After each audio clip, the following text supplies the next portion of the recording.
Hello and welcome to today's Stay Healthy at Home webinar, Sexual Violence and People with Disabilities. What is it and what can we do about it? As always, if you have any questions, comments, feedback, please place them in the questions box. And then a little bit lower, you'll see your handouts tab, and we have some handouts for you to take as well in there, including these slides to this presentation. A little bit about our program. We have been a division-funded program with the ARC of New Jersey since 1983.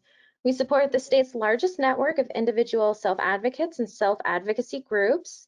We also provide comprehensive training and resources to self-advocates, family members, direct support professionals, and agency personnel. Again, don't forget to check your handouts tab where we have a weekly planner for everything that we offer throughout the week. If you're interested in joining our email list to see what webinars we have coming up, feel free to click here, where you can also check our website, where you can also register for our Healthy Lifestyles Project live programming, which is Wednesdays at 11 and Fridays at 1 p.m. All of this information is available on our website, where you can also request a training. And everything is also available on our YouTube, Instagram, Facebook, and our Twitter page. So today we're joined by Jeffrey Anthony, who's a certified health education specialist focusing on human sexuality, education, and sexual violence prevention. He's a prevention educator at Middlesex County Center for Empowerment. This is the state designated sexual violence program for Middlesex County, and that is Jeffrey's email if you have any further questions. But I would like to now turn it over to Jeffrey. Thank you so much for being here. We really appreciate it. Thank you so much for having me. I also appreciate it. So, hello everyone. Again, my name is Jeff, or Jeffrey, either is fine. And so, as mentioned, I work for Middlesex County Center for Empowerment, which is a sexual violence program. Every county has a program like this. We are also part of the Middlesex County Department of Public Safety and Health, which is different than most other counties. So just one little housekeeping first. If you have questions, comments, concerns, please put them in the question box. If I'm speaking too fast or I'm saying things that don't make sense, please ask me to say it differently, and I'm happy to do that. And so I also want to throw out, this is an hour presentation for a topic that I've been working on for the last 3 years, and that people have been working on for decades. So this is going to be a really simplified version of a much more complex conversation. So I just want to name that as we start. So what I'm going to try and present is perhaps too much information in a short amount of time to give you just a brief overview and some things that we can do. So also, as it's related, we're going to be talking about sexual violence. I've also defined sexual violence. We have a 24-hour hotline that's listed here, the 877-665-7273. It is 24 hours a day. It is staffed by trained individuals like myself and my colleagues, and we're there to provide emotional support or provide resources and connect people to resources. We are not a reporting agency, but we are mandated reporters. So, we're confidential to a point, just something to consider. So, if something comes up today, you can, and I might not be able to address it through the presentation, you definitely can call the hotline, and my colleagues will be able to support you there. So again, we're trying to support and empower survivors. And that's really important. The idea is autonomy and the ability, so in autonomy being the ability to do things for oneself, make your own decisions, giving choice and power back to someone. So that's how we approach all these things, and I think that's really important. Here's a list of all our resources. I'm not going to go through them all. They're in, again, you have the PowerPoint slide. So here's everything. And you also have my email, and there is a contact email in the PowerPoint presentation. So if you have questions about anything, please contact us. I do want to name that our services are free and confidential, with some exceptions for confidentiality, and we do support survivors age 13 and older, unless there's an active investigation going on, and we will support them Middlesex County residents primarily. Again, every county has a program like this. You can also find, if you go to njcasa.org, that's the New Jersey Coalition Against Sexual Assault. That is a statewide organization that provides technical assistance to each of the 21 programs. You can go there, and there's a button that says Find Help. You can find the program in a county if you're not in Middlesex County. All right. So I think those, just wanted to name some of those things. We also work to create an environment that is supportive and welcoming of all people, all bodies, all abilities, gender identities, expressions, sexual orientations, national origin, citizen, immigrant, what have you. So, and then if we know that we're not going to be able to meet your needs, we will refer people to where we know they can have their needs met. So again, today we're going to be talking about sexual violence, kind of how that shows up in the community of individuals with disabilities, from a few different perspectives. How we're going to talk about implicit biases and isms, like ableism or racism, and how those things are what creates the harm and violence. And then I'm going to talk a little bit about what we can do about it, how we move forward with all this information. So to start, sexual violence is an umbrella term that we use to define a lot of different crimes and actions, right? And so New Jersey has, we call it, it is our sexual assault law. We don't use the word rape for a few different reasons. Other states do use that. So if you end up living somewhere else and you're curious, you can always look that up. But the reason why is the way the law is defined in New Jersey makes it easier for any person of any body, of any ability, of gender identity, orientation, able to report sexual violence, regardless of what genitals or private parts they might have, all those things. So sexual violence, again, is this umbrella term that covers things like rape, sexual assault, stalking, harassment, abuse. It can include sexting, which is when someone is sending, and certain aspects of sexting, to be specific. So like if someone is sending a minor nude pictures, or if someone's taking nude pictures of a child, all of those things fall under sexual violence. So this isn't just about sexual assault, it's about all of these things, because they're all connected. And unfortunately, just to give a little idea of how much this happens, unfortunately, we don't have great reporting on sexual violence to police, because there's a few different reasons for that. Although Governor Murphy just signed a law that should help improve reporting and the ability to go to police to report these things if someone chooses to do so. But the math here is that individuals with disabilities, intellectual disabilities, are 7 times more likely to experience sexual violence than someone without. Specifically, a woman with an intellectual or developmental disability is 12 times more likely to experience sexual violence. There's a lot of different reasons for that. And so just kind of showing that to give that idea. And so like, why does it happen this often? Why is this showing up this way? And so to just talk about that for a second, why I'm defining as sexual violence as all these other things, a lot of people still connect sexual assault with sex and sexual pleasure and gratification, and those are not the same things. Sexual assault or rape is about power and control over another person. Someone might, the perpetrator, the rapist or assaulter might feel sexual pleasure doing these things, but it's not about that. It's about controlling the other person. So if we're talking about groups of people that are told by, and I'm using air quotes and you can't see me, society as a whole and by people around them, that they can't make decisions for themselves, they can't do these things, it becomes easier because it reinforces the idea that I can't make my own decisions and this is normal. And so it makes it easier to victimize someone.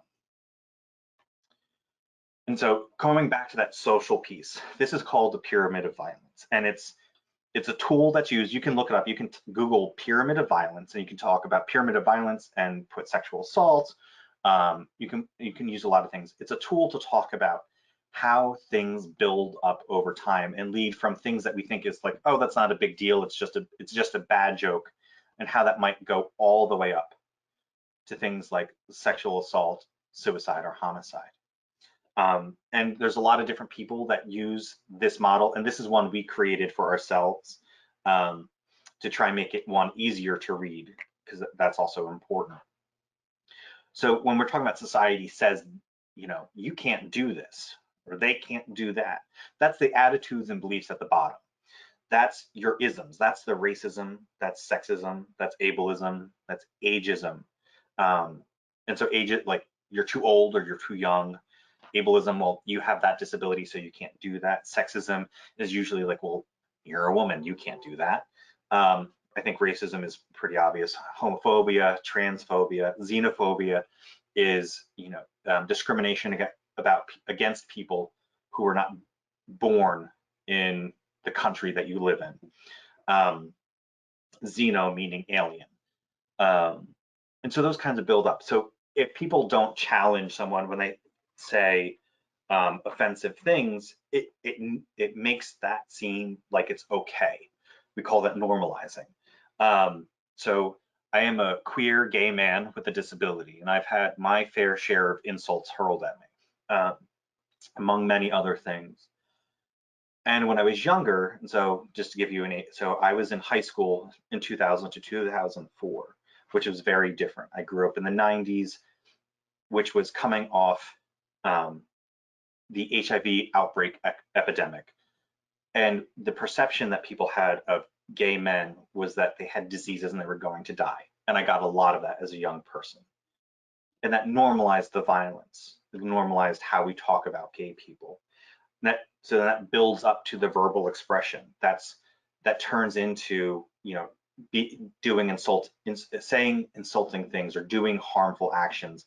And that's the same thing with people with disabilities. There's a long history in this country of institutionalization and violence from systems in place, and how people used to think and believe that it was a punishment from God. So there's like religious aspects to this. They all come together and pile on each other, and it creates this thing where no one's going to believe you because everyone's like, well, you have a disability. Why does, and that goes back to that sexual violence isn't about pleasure, it's about power and control. And so when we look at these two things, it's someone with a disability, and specifically visible disabilities versus invisible ones or not visible ones, depending on how you want to frame that. If they think sexual violence is only about sexual pleasure, and they think that someone with the disabilities, and thinking about specific disabilities, is they can't possibly be sexually interested in anyone else, or that no one would be sexually interested in them. If that person reports that someone sexually violated them, other people are not going to believe, because they're already thinking and learning that, well, it's about pleasure, and who would get pleasure from you? So there's so many layers there. So that's one of the things we need to address. And again, those are the attitudes and beliefs that build up to, we call it the verbal expression. So those are the bad jokes, the words. Someone says the R word and be like, I don't know why it's a big deal. You don't have, like, just get over it. And not realizing all the history that comes with that, that's harmful, and the bullying. And so we normalize how we treat other people. And that's when it comes to the physical expression. So that can be sexual assault. That can be the physical violence of hitting or hurting someone. And that can escalate even further to either someone killing another person, or a person being so affected by the violence they're experiencing and not having support systems in place that they might attempt and unfortunately sometimes complete suicide. So that's kind of how those things build up, and it is a simplified version because it takes time for these things, one, to form the way they are, and then it takes more time to change these things. This is also one of the things, if you've ever heard of the word bystander, that's where you see someone hurting someone else by either saying things or doing physical violence, where if it's safe for you to do so, you step in and stop them. Or you say something, or you get help from someone else and you try to change that, and you make sure that other people know that that's not okay. And so I just want to take a quick second if there's any questions or concerns so far.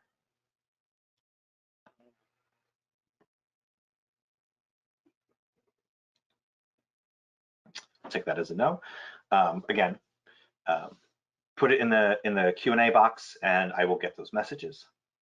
So this is something that I was inspired by a few different people, and I use this as a diagram to kind of think about how different social things or physical or events impact us in our personal development. And this comes from a trauma-informed approach. And the idea behind a trauma-informed approach isn't that there's going to be survivors.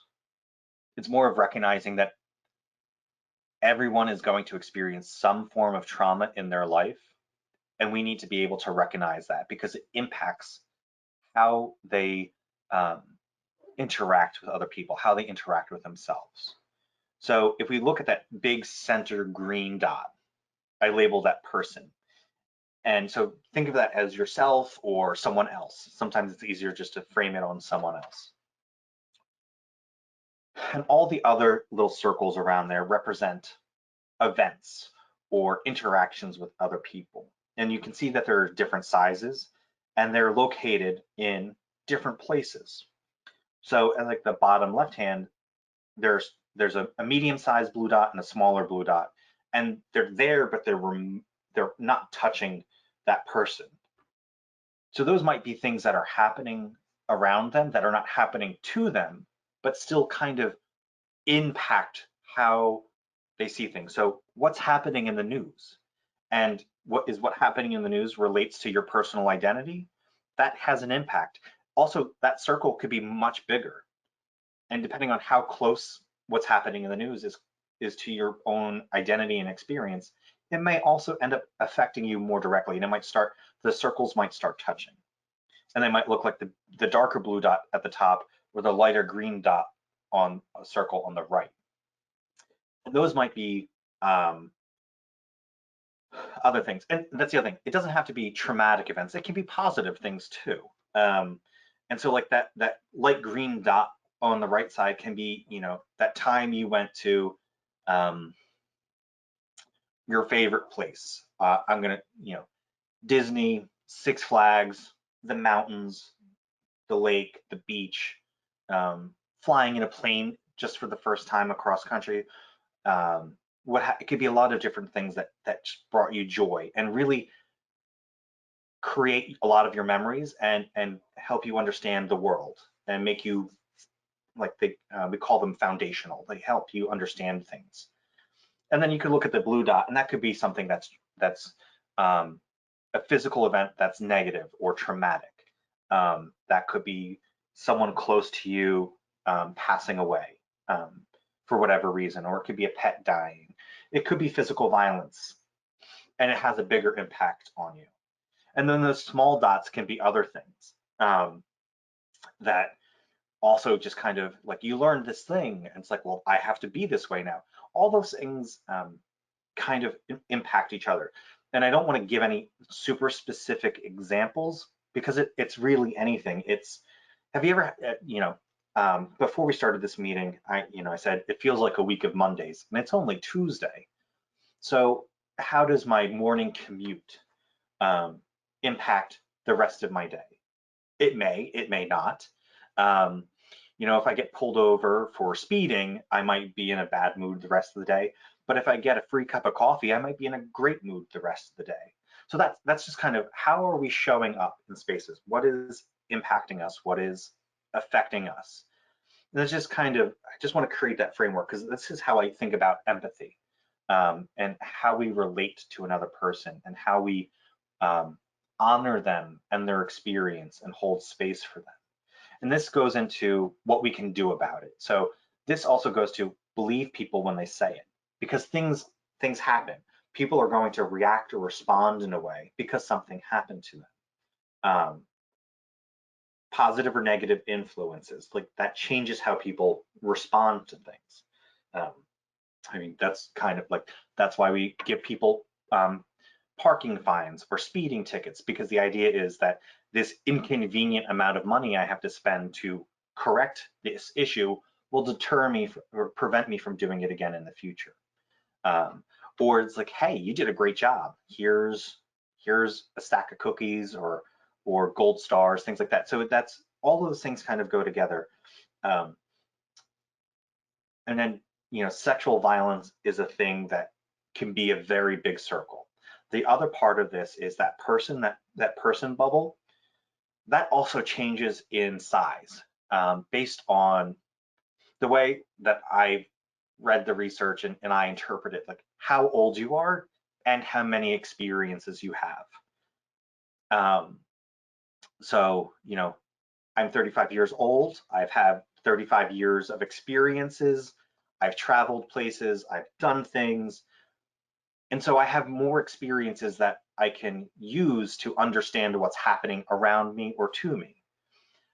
So if you're younger or you have less experiences, you might have less understanding of how to interpret what's happening around you. So I often think about myself back when I was a high school student and I had my first love and then I had my first breakup and how devastating it was.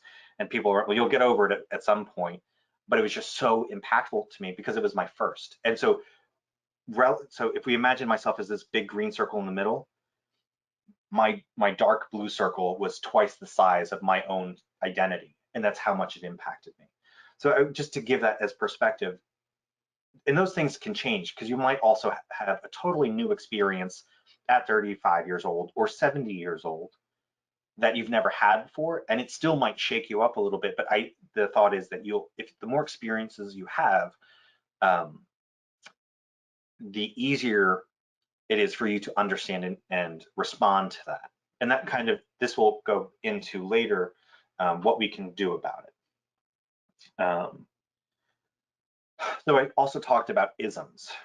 And so, I mentioned empathy in the last slide and how we start by believing someone when they say something.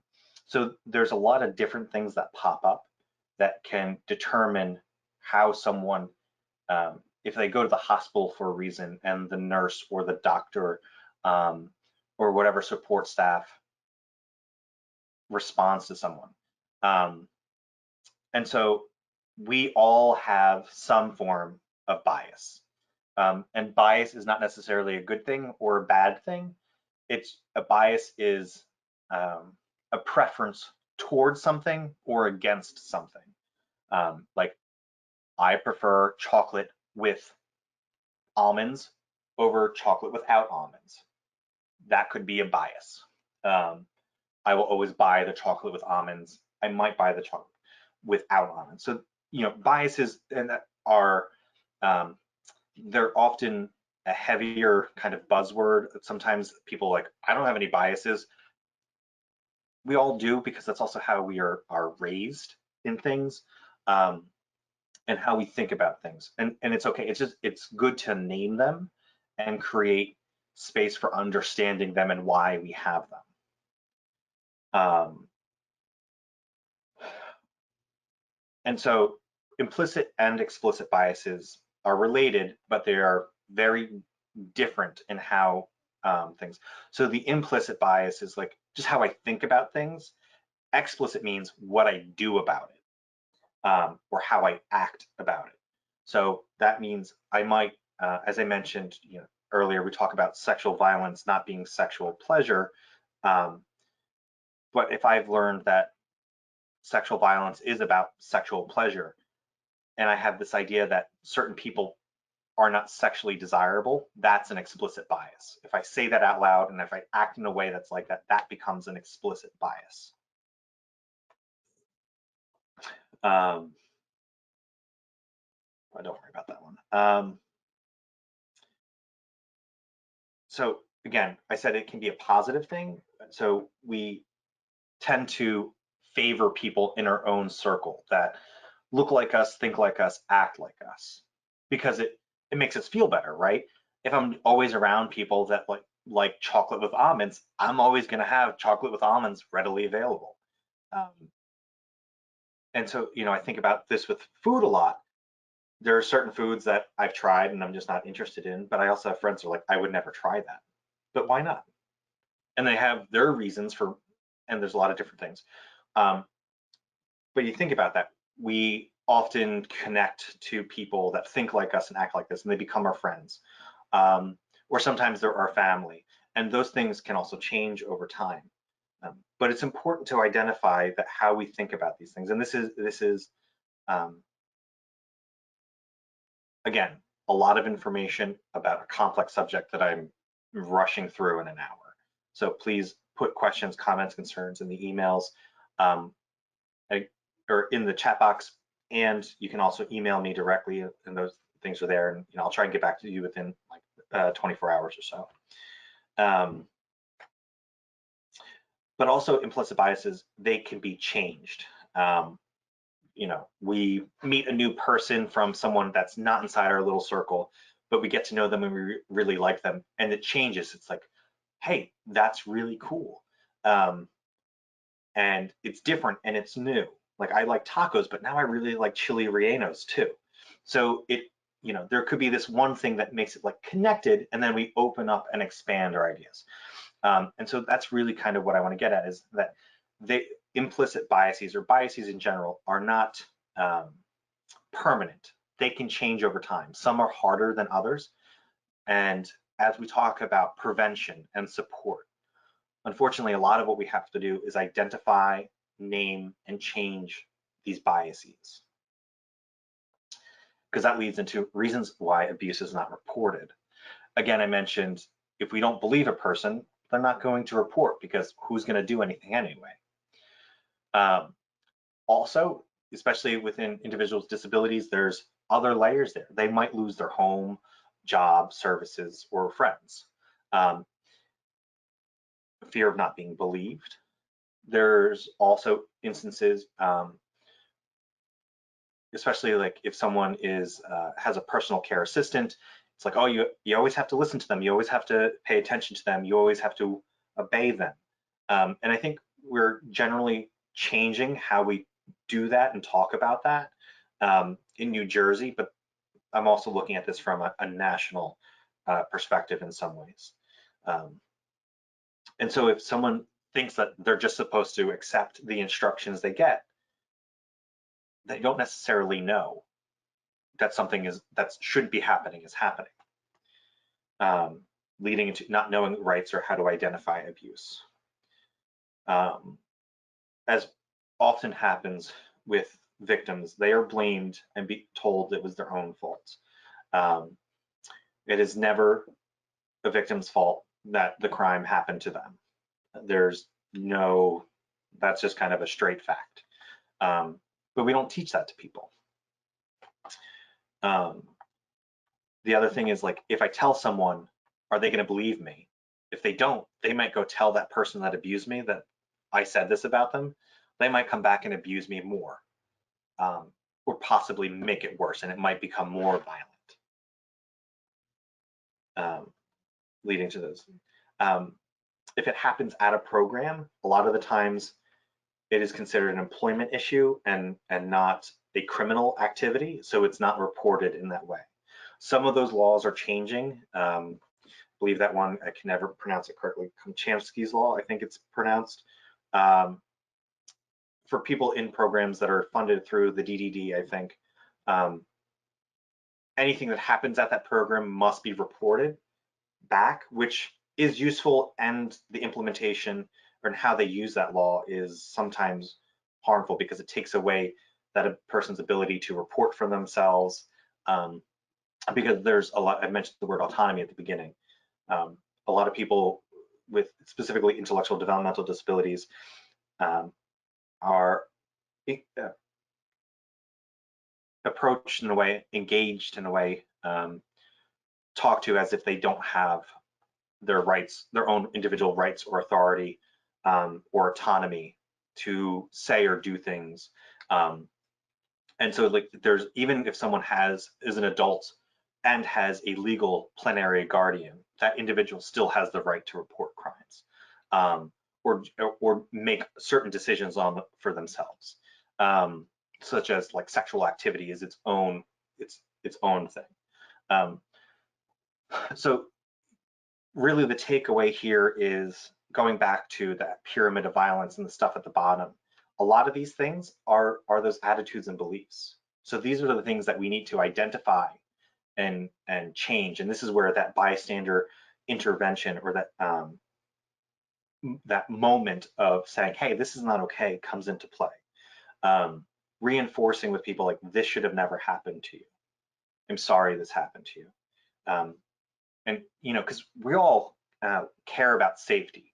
I do a lot of programming for parents with my one colleague, Melissa Keys DeJoya from Finding Your Individuality, who is a longtime colleague of mine and the sexuality educator. She and I are currently running a youth group for age 13 to 15 about exploring healthy relationships.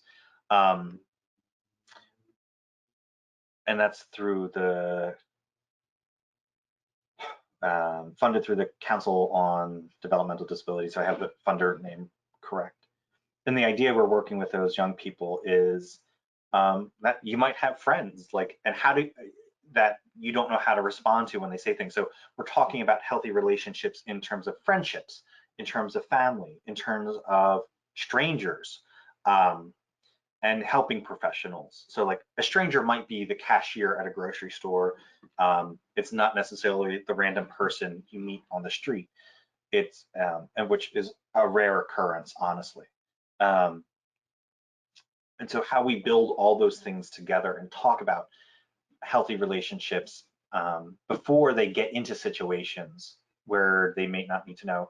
And so part of that youth group is also working with the parents and naming, like, I'm not a parent, but I was a kid who caused problems for my parents, and I know you want your kids to be safe. So how can we both work on that safety and wanting to feel safe with our parents and safe around us, or parents and caregivers, or whomever else. So that's the shifting of ideas and cultures and norms. And hey, this is all from the Arc of New Jersey itself. So again, what can we do about it? A lot of this needs to shift the culture and how we talk about sexual violence and about disability in general and how we support people with disabilities. And so we have to ask ourselves, can a person with a disability be a sexual being? And that's often a thing that I've heard about, like wanting my child to be sterilized so I don't have to worry about them getting pregnant or having them get someone else pregnant. And it's the same thing like in high school, we all giggle and laugh in sex ed talking about sex, but we never really name like, we only talk about it as about reproduction. We never talk about it as connecting with other people, as a form of intimacy, as a form of pleasure, because that's what the research shows. That's why most people have sex. And so if you're a young person or a 25-year-old and you see other people talking about this and doing this, you might feel left out, you may not. But if we make that information and those conversations inaccessible or walled off to people, they might try and find information in other places and keep that a secret from you or from their parents or caregivers. And that's the concern. because Google won't shame any answer, but Google's not always going to give the best answer. It's just going to give all the possible answers, and then it's up to the individual person to figure out which one they like best. So that's why, like, New Jersey is implementing, last year or 2 years ago, Governor Murphy signed a consent education law for kindergarten through 12th grade to talk about consent and what that looks like. And I know they're also expanding those things. But a lot of individuals with, like, what are they called? IEPs, individual education plans. If they're pulled out from anything, they're often pulled out from, like, health class and sex ed, because, like, oh, they're not going to need that. So it's interesting. Why don't you pull them out of math? Because I definitely don't use the calculus I learned in high school. So why not pull people out of calculus or some other class? Because that's the thing. So if we don't give people this information, they might go looking for it on their own, and that's where things can go wrong.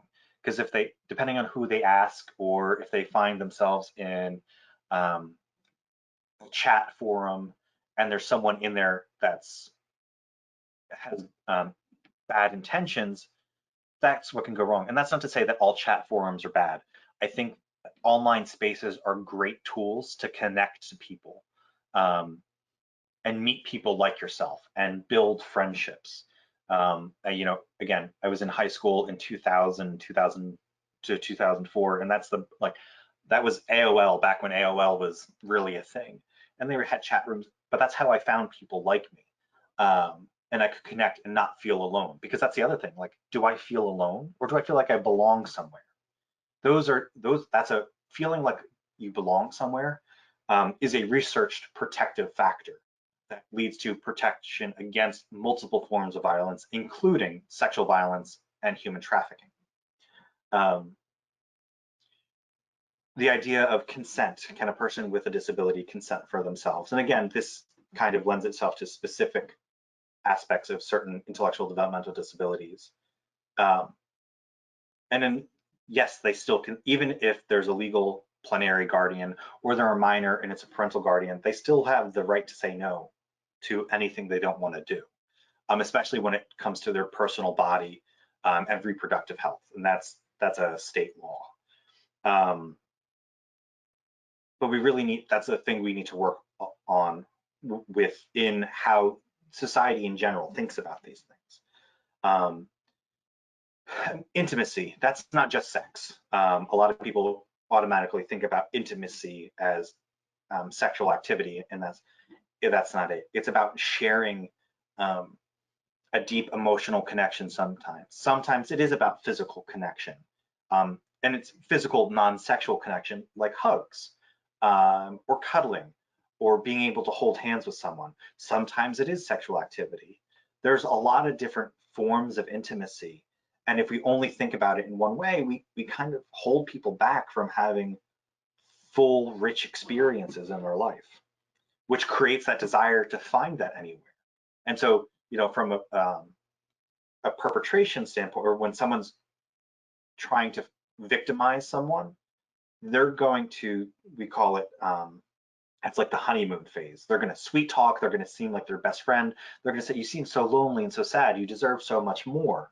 Let me buy you gifts. Let me do nice things for you. And this is typically more in like trafficking instances. And then the trap is set. And then if they can get them in person, that's how they might take them. And that's not to scare. And it sounds very scary. And no, not everyone on the internet is like that. Not everyone in person is like that. That's not how everything happens. I don't want you to walk away from this with more fear or any fear, because these are all preventable things. And a lot of that prevention is, you know, honoring people's experiences and allowing them to have experiences. I know the quote, and I don't remember who first said it, but I know it comes out of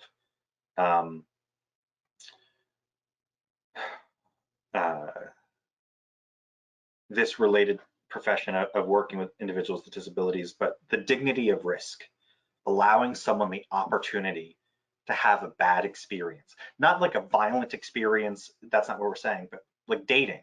We can't protect people from dating jerks. I'm sure, as I said that, you thought of 3 friends you've had over the last 10 years. You're like, I told you not to date that person, but here you did.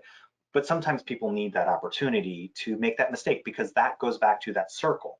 That changes, that gives us information on how to work with ourselves, how to experience things, how to respond to things, how to leave that experience safely. I want to say walk away, but or roll away or what have you. And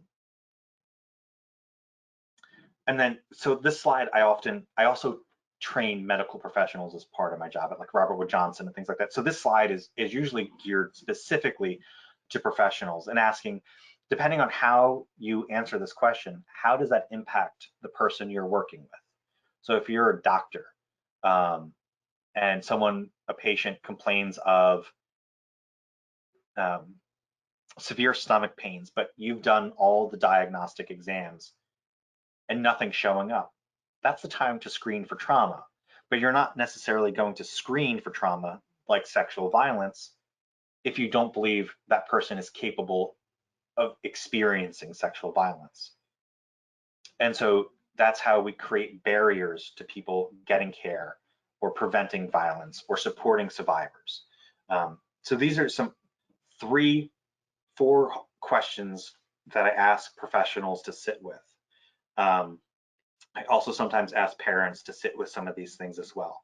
And a lot of parents agree that they want their children and young people to have beautiful, fulfilling lives.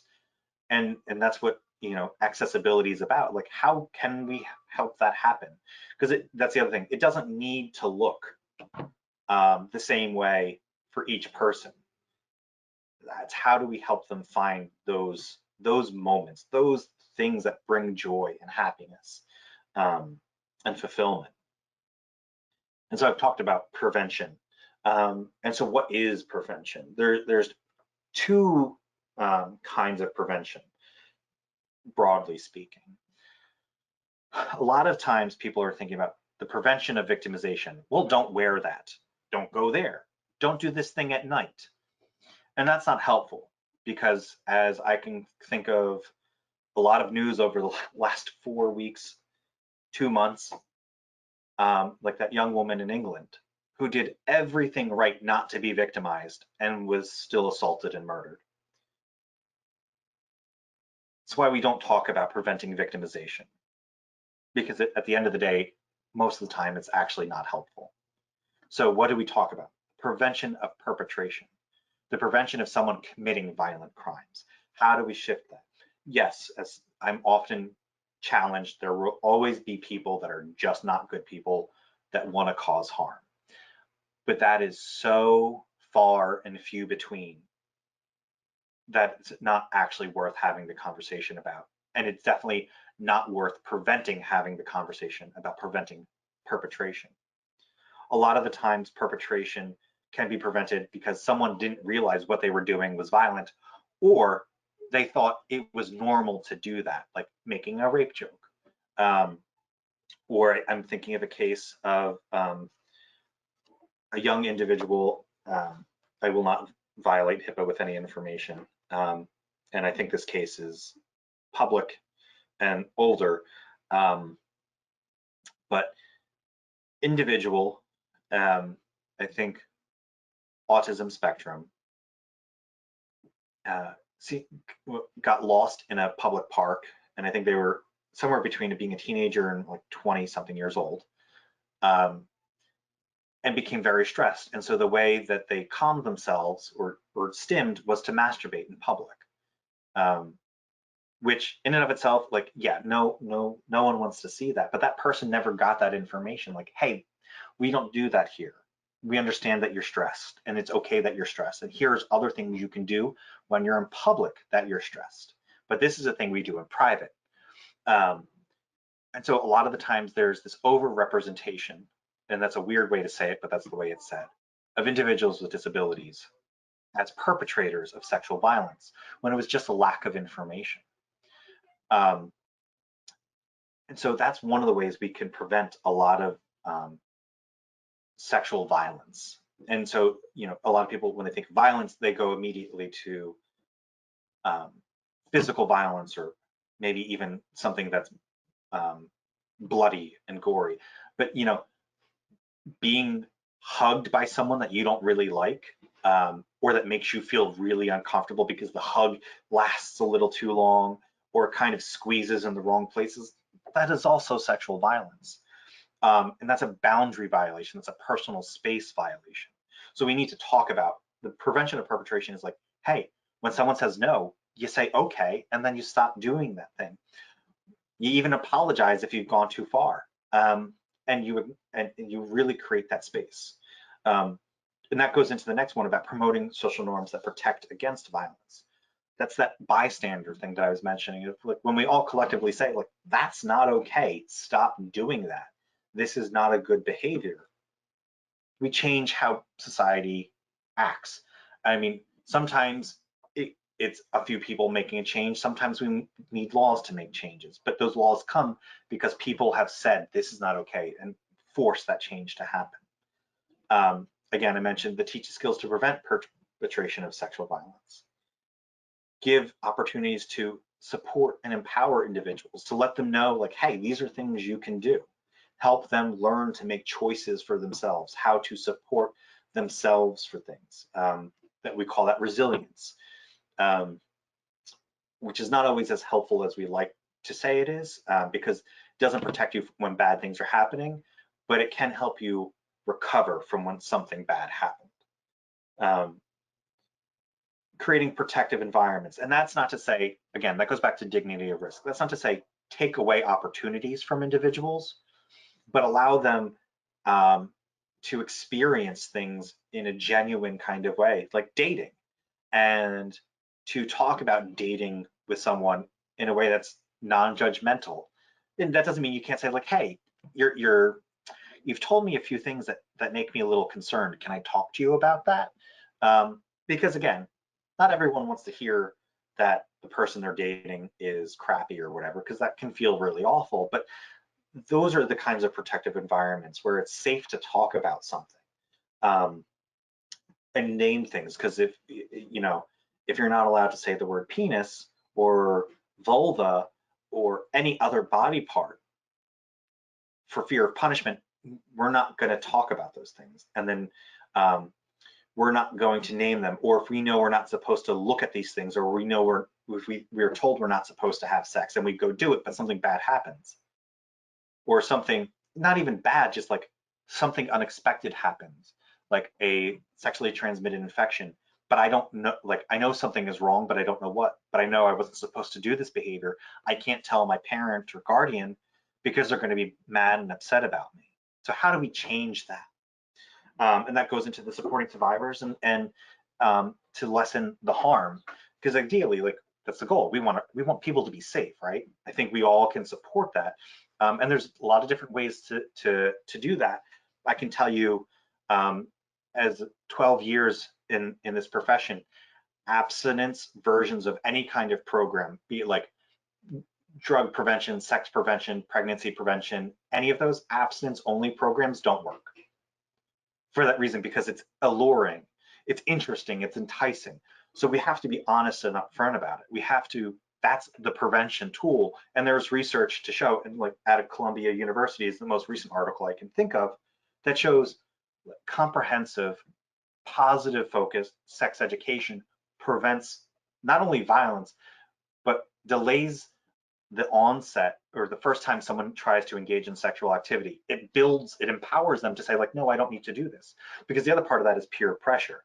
If you see everyone else is like talking about sex and they claim they're having sex, and those are what the popular kids are doing, or the kids you perceive, and I'm thinking about minors right now, and children in high school age, if that's what they see as normal and they feel left out, that creates an opportunity for someone else to take advantage of that situation. So that's why we talk about it. That's why we name it.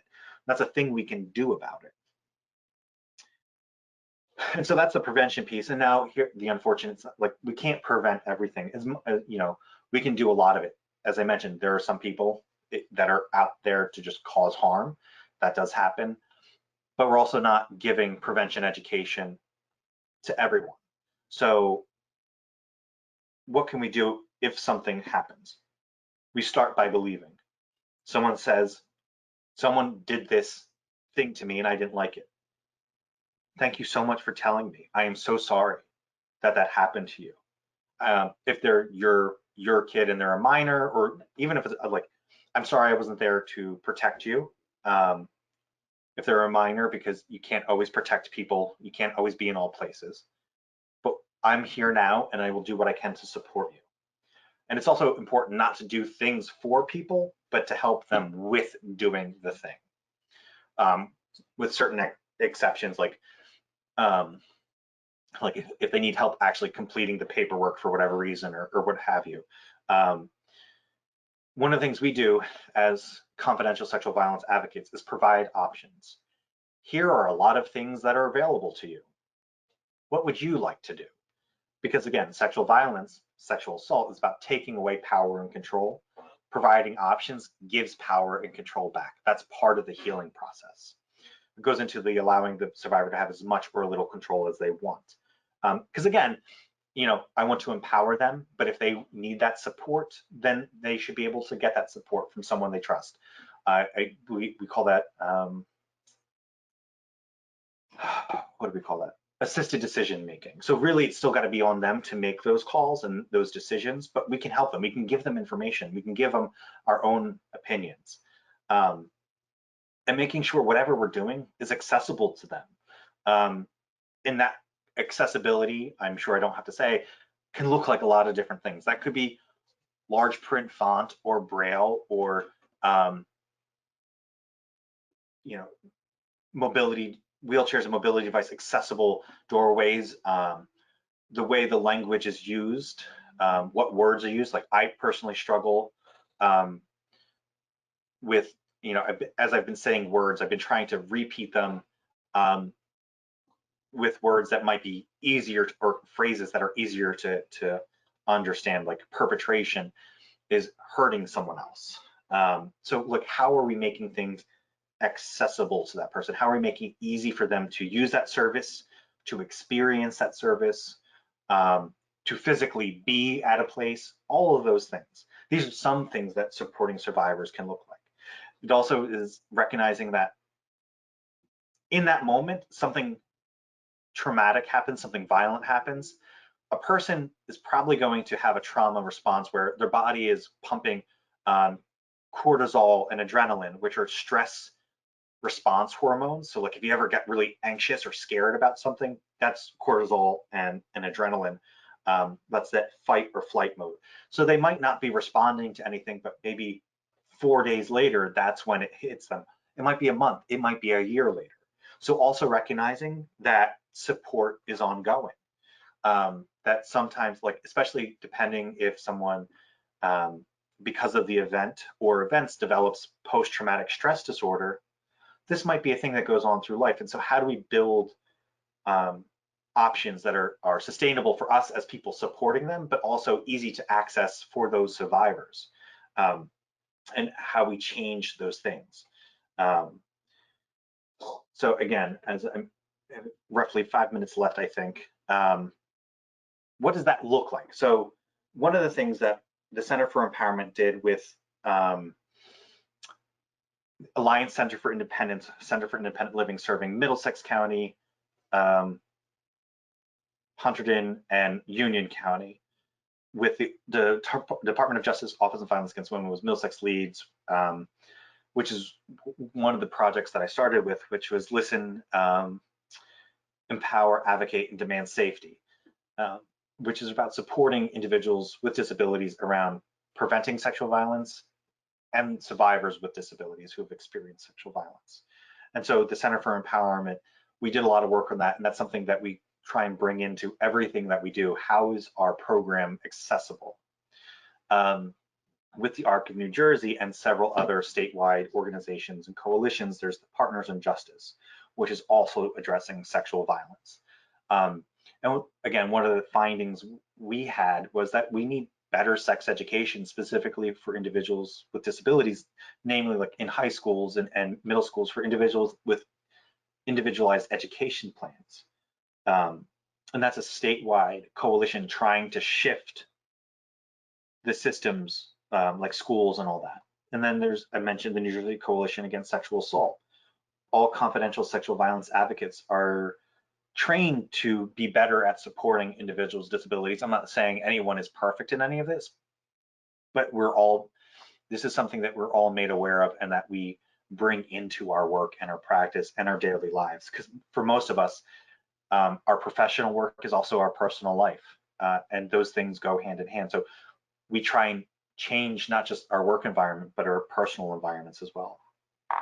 The New Jersey Coalition Against Human Trafficking is another coalition that I sit on that also focuses on individuals with disabilities, and specifically human trafficking, either sex trafficking or labor trafficking, and how we can address those things and prevent those things.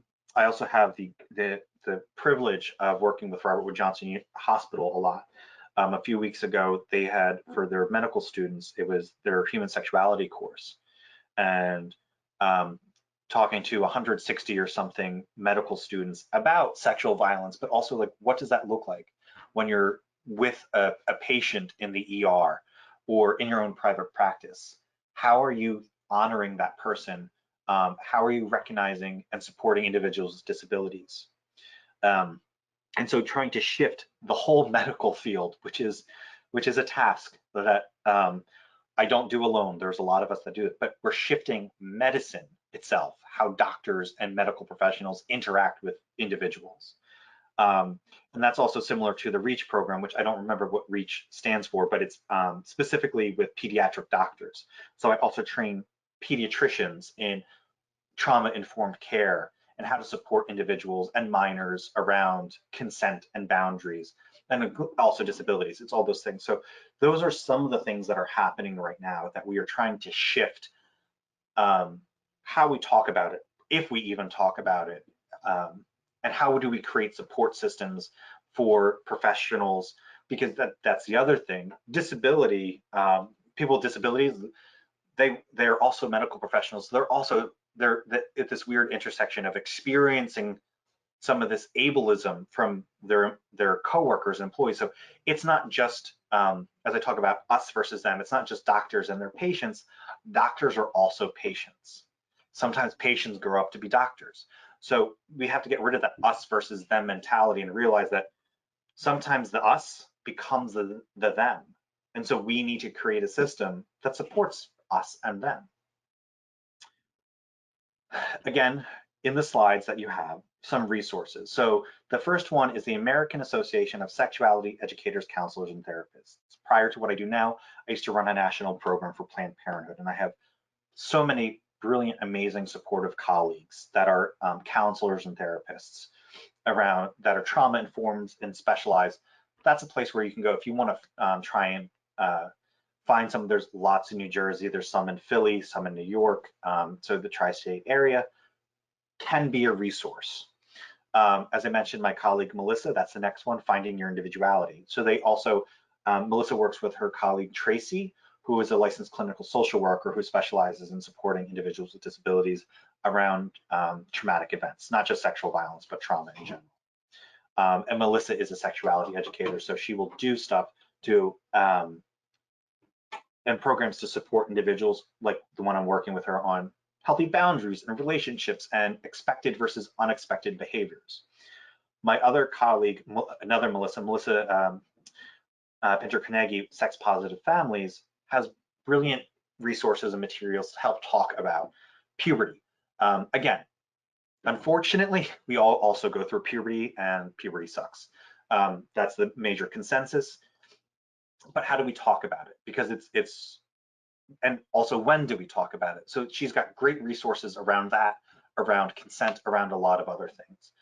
And I know one of the concerns is, well, the person I'm working with or my child is affected this way. It doesn't mean that they don't need to have the conversation. It just means we need to deliver the conversation in a different way. There's a difference. So that's developmentally appropriate is the way we deliver it, and age appropriate is when we give it. So, you know, someone is 27 years old, they need information for a 27-year-old.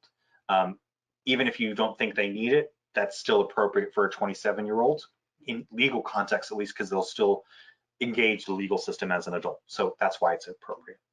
My other colleague and dear friend, Dr. Mary Jo Pogorski, has a whole series of books Nani talks about.